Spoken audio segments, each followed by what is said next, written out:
বার্ষিক উন্নয়ন কর্মসূচি এডিপিতে ধীরগতি অনেকদিন ধরেই চলতি অর্থবছরে ৫ মাসে ৫% টাকা খরচ করতে পারেনি দেশের ৮ মন্ত্রণালয় ও বিভাগ। সব মিলিয়ে অর্থ খরচের দিক থেকে গত অর্থবছরের একই সময়ের চেয়ে চলতি অর্থবছরের প্রথম ৫ মাসে এডিপি ব্যয়ের পরিমাণ ৬,১৭১ কোটি টাকা কম। সরকারি ব্যয়ের সক্ষমতা বাড়ানোর তাগিদ বিশ্লেষকদের।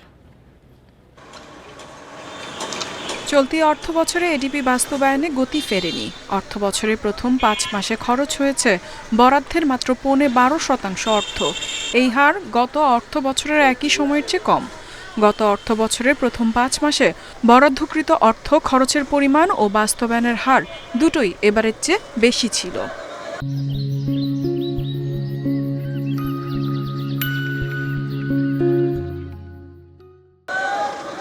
জুলাই নভেম্বর সময়ে এডিপিতে বরাদ্দ করা অর্থের ৫ ভাগও ব্যয় করতে পারেনি ৮ মন্ত্রণালয় ও বিভাগ। এর মধ্যে রয়েছে আর্থিক প্রতিষ্ঠান বিভাগ, অভ্যন্তরীণ সম্পদ, পার্বত্য চট্টগ্রাম বিষয়ক মন্ত্রণালয়, সুরক্ষা সেবা, স্বাস্থ্য শিক্ষা ও পরিবার কল্যাণ, স্বাস্থ্যসেবা ও জননিরাপত্তা বিভাগ। এছাড়া এর মধ্যে সংসদ বিষয়ক সচিবালয় ১ টাকাও খরচ করতে পারেনি।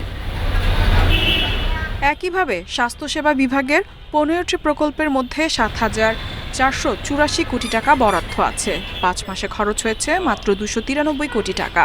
স্বাস্থ্য শিক্ষা ও পরিবার কল্যাণ মন্ত্রণালয় বিভাগের ৪,৮১০ কোটি টাকার বিপরীতে খরচ হয়েছে মাত্র ৮৬ কোটি টাকা।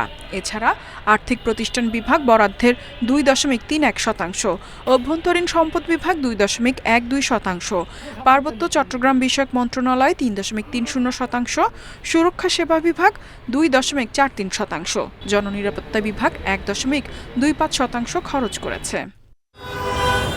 চলতি অর্থবছরে ২,৩৮,৬৯৫ কোটি টাকার এডিপি নেওয়া হয়েছে। এর মধ্যে সব মিলিয়ে ২৮,০৪৩ কোটি টাকা খরচ হয়েছে, যা আগের বছরের চেয়ে প্রায় ৬,০০০ কোটি টাকা কম। এমন অবস্থায় সরকারি ব্যয়ের দক্ষতা ও কার্যকারিতা বাড়ানোর তাগিদ দিচ্ছেন বিশ্লেষকরা। ইফাতারা, ইন্ডিপেন্ডেন্ট নিউজ। বার্ষিক উন্নয়ন কর্মসূচি এডিপি নিয়ে আরো বিস্তারিত আলোচনা করতে আমাদের সাথে যুক্ত হয়েছেন অর্থনীতিবিদ আইনুল ইসলাম। আইনুল ইসলাম, আপনাকে স্বাগত জানাচ্ছি অর্থনীতি সারাদিনে। শুরুতেই আপনার কাছে জানতে চাইব, গত অর্থ বছরের চেয়ে চলতি অর্থ বছরে এডিপি বাস্তবায়নে বেশ ধীর গতি দেখা যাচ্ছে, এর কারণ আপনি কি বলে মনে করেন? আপনাকে ধন্যবাদ। আসলে বাংলাদেশে কিন্তু এডিবি বাস্তবায়নের গতি প্রথম দিকে একটু কমই থাকে, কিন্তু শেষ পর্যন্ত গিয়ে 80% বা 70% গিয়ে দাঁড়ায়, অর্থাৎ কখনো কিন্তু পুরোপুরি ভাবে এডিবি বাস্তবায়ন হয় না বাংলাদেশে।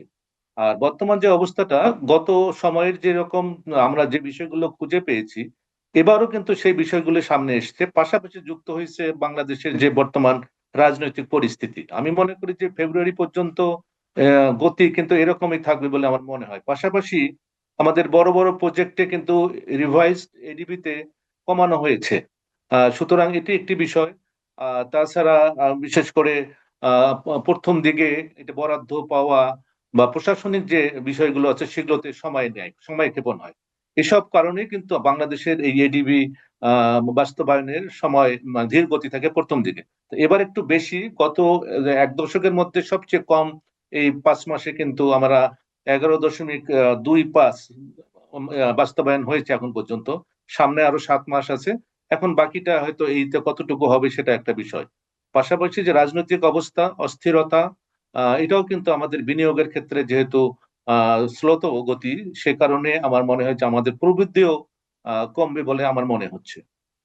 আইনুল ইসলাম, আপনার কাছে জানতে যাব যে ৮টি মন্ত্রণালয় ৫%-এরও বেশি অর্থ খরচ করতে পারেনি। এর মধ্যে কিন্তু আমরা দেখতে পাচ্ছি সুরক্ষা সেবা বিভাগ রয়েছে, স্বাস্থ্য শিক্ষা পরিবার কল্যাণ মন্ত্রণালয় বিভাগ, স্বাস্থ্য বিভাগ, অর্থাৎ স্বাস্থ্য খাতের সাথে জড়িত যে বিভাগগুলো রয়েছে সেই বিভাগগুলো রয়েছে। এতে করে আসলে আমাদের দেশের স্বাস্থ্য ব্যবস্থার যে অনেকটা দুরবস্থা চলছে তারই কি একটা প্রতিফলন উঠে আসছে না? এবং সেই সাথে ভবিষ্যতে এটা আসলে আমাদের স্বাস্থ্য খাতে কতটা প্রভাব ফেলবে বলে আপনি মনে করেন? অবশ্যই এটি কিন্তু আমাদের যে দক্ষ মানব সম্পদ তৈরি করার জন্য স্বাস্থ্য খাতের একটা মানে উন্নত স্বাস্থ্য খাত দরকার, কিন্তু সেখানে আমরা বরাবরের মতো দেখছি যে এই যে নাজুক অবস্থা স্বাস্থ্য খাতের, এটা কিন্তু এখনো অব্যাহত আছে। পাশাপাশি কেন এটি হচ্ছে, এবং দেখেন আপনার স্বাস্থ্য খাতের স্বাস্থ্যের যে উপদেষ্টা, ওনাকে খুঁজে পাওয়া যায় না, এটি একটি বিষয়। পাশাপাশি এখানে যেসব কন্ট্রাক্টর কাজ করছে তারা অতীতের নানান ধরনের মানে সমস্যার কারণে বা দুর্নীতির কারণে সেগুলো এখন কিন্তু আস্তে আস্তে খুব সতর্কতার সঙ্গে তারা কাজ করছে বলে আমি মনে করি যে স্বাস্থ্য খাত এখনো পিছিয়ে আছে। পাশাপাশি স্বাস্থ্য খাত, শিক্ষা এইসব জায়গায় যদি আমাদের বরাদ্দ বাড়ানো না হয়, এবং বরাদ্দ শুধু বাড়ানো না, এটি এটি সুষ্ঠু ব্যয়, যেখানে সুশাসনকে এস্টাবলিশ করা, এর মাধ্যমে কিন্তু আমাদের একটা দক্ষ জনশক্তি আমরা তৈরি করতে পারবো। আইনুল ইসলাম, আপনার কাছে জানতে চাইবো, আমরা জানি যে আমাদের দেশের কিন্তু একটা রীতিনীতি আমরা বলতে পারি যে কোনো সরকার পরিবর্তনের পরে যখন আগের সরকারের যে প্রকল্পগুলো থাকে পরবর্তী সরকার হয়তো সেই প্রকল্পগুলোতে খুব একটা বেশি গুরুত্ব দেয় না। তো এবারও কি এই ধরনের ঘটনা ঘটেছে বলে আপনি মনে করেন, অথবা আপনার কাছে জানতে চাচ্ছি যে গত সরকারের সময় যেসব প্রকল্পে যেসব ঠিকাদাররা ছিল তারাও কিন্তু অনেকে বর্তমানে সেই সব ঠিকাদারগুলো এখন নেই। আসলে দুটো বিষয় মিলে প্রভাব কোন দিকে যাচ্ছে বলে আপনি মনে করেন? আপনি যে কথাগুলো বললেন সে কথাগুলো বাস্তব। কারণ হচ্ছে যে এখন কিন্তু মেগা প্রজেক্ট বা বড় বড় প্রজেক্ট গুলো থেকে অর্থ কমানো হয়েছে, নতুন করে কোনো প্রজেক্ট নেওয়া হচ্ছে না। তাহলে নিশ্চয়ই একটা এখানে আগের সরকারের নীতি থেকে তারা সরে এসছে, এটি একটি যেমন বিষয়। আরেকটি বিষয় যেটা ঠিকাদারের কথা বললেন, যে গত সরকারের সময় যেসব ঠিকাদার ছিল তাদের কিন্তু অনেককেই খুঁজে পাওয়া যায়নি। সেই জায়গাগুলোতে নতুন ঠিকাদারকে নিয়ে এসে তাদেরকে কাজ বুঝিয়ে দেওয়া, এসব কারণেও কিন্তু আমাদের এই ধীরগতি। এবং পাশাপাশি যে কথাটি বললেন, আমাদের কিন্তু প্রবৃদ্ধি 3.96 সম্ভবত এই বছরে, এবং আগামী বছরে আরো যদি এটা অব্যাহত থাকে তাহলে কিন্তু প্রবৃদ্ধি হওয়ার সম্ভাবনা আমাদের জন্য মানে আমরা দেখবো না। কারণ হচ্ছে যে গভর্নমেন্ট এক্সপেন্ডিচার একটি বড় কম্পোনেন্ট আমাদের জিডিপি। সুতরাং সেই জায়গায় যদি এমনি আমাদের ইয়ে কমে গেছে 2,38,000, যেটা আপনি বললেন 2,38,000 কোটি টাকা, সেখানে আবার এর মধ্যেও কিন্তু আমরা যদি খরচ করতে পারছি না, এবং সুশাসন এবং সুস্থ ব্যয় আমরা করতে পারছি না। সুতরাং সবকিছু মিলে অর্থনীতি কিন্তু একটা, আমি মনে করি যে ঝুঁকির মধ্যেই আছে। আইনুল ইসলাম, এই যে এক সরকার এসে তার পূর্ববর্তী সরকারের যে রীতিনীতিগুলো রয়েছে সেগুলো বাস্তবায়ন ধীর গতিতে করা অথবা হয়তো কোনো ক্ষেত্রে বাস্তবায়নই করে না, এতে করে আসলে আমাদের মূল যে উন্নয়ন সেই উন্নয়নে আসলে কতটা প্রভাব ফেলে বলে আপনি মনে করেন? যথেষ্ট প্রভাব পড়ে, কারণ যারা এখানে, তো আমরা শুধু দেশি না বিদেশি জড়িত আছে প্রজেক্ট গুলোতে, তারা কিন্তু যদি দেখে যে বাংলাদেশের এই নীতির সঙ্গে নীতি মানে কনসিস্টেন্ট থাকে না নীতি, তাহলে তো তারা পরবর্তীতে আর ইনভেস্ট করবে না, একটা মেসেজ যাবে। সুতরাং একটা নেতিবাচক মেসেজ চলে যাবে। সবকিছু মিলে অর্থনীতির জন্য আমাদের এইটি কিন্তু ভালো একটা প্রভাব নিয়ে আসে না।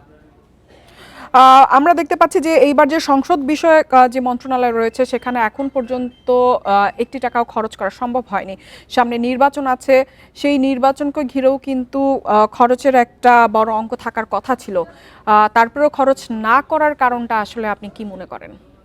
এখানে খরচ আসলে দেখুন, আগে যারা ছিলেন তারা তো এখন নাই, নতুন করে যারা কে কোন কাজ করবে সেটা একটা বিষয়।